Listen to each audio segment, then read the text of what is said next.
Lucy Nathanson. I'm a child therapist and founder of confidentchildren.co.uk. Today I'd like to discuss with you why it's so important that parents and schools work together when supporting a child to overcome selective mutism. Now, the reason why this collaboration is so important is because, as we already know, selective mutism is very complex, and children are able to talk freely in some situations like home, and they're unable to verbalise in other situations such as school. So the parents can be like a bridge between the verbal environment and the non-verbal environment. So if we think about what's the most effective way for the child with selective mutism to talk at school, and often that involves the parent coming into school, physically coming into school and holding sessions with the child, enabling the child to verbalise with their parent. Now, the child often feels relaxed with their parent, so they're able to talk with their parent, be it either in the class environment or sometimes in an intervention room. So that's the first goal. We want to just get the child talking at school, and the easiest way to do that is if the parent actually comes into school.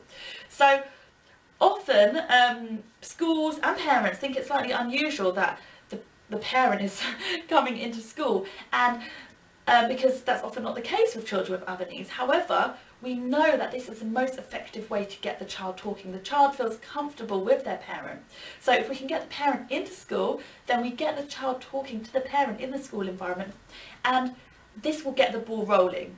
So I advise that parents go into school frequently, several times per week ideally, to enable the child to start to verbalise within this environment. So once the child is talking freely to the parent at school, in all locations at school, so the classroom, the playground, the dinner hall, etc., the parent can slide in a key worker at school. So then the child will start to talk to the key worker within these sessions, and then the parent will start to slide up.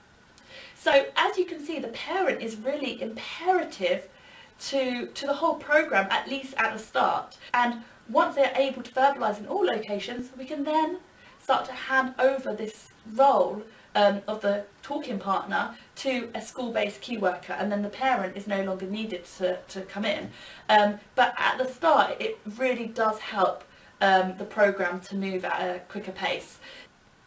I'd just like to add that even though I'm saying that it's optimal that parents come into school and work with the child, it's imperative that we think about how the child will feel in this situation, because some children, especially older children, wouldn't like their parents coming into school. So it's really important that we think about how the child will respond and how they'll feel about it, because if it's going to add to their anxiety, then it will just do more harm than good.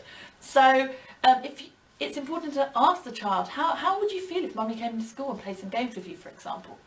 And if they are a bit unsure about it, maybe it would be good to come in after school once the other children have gone home. That might be a way to get around the situation.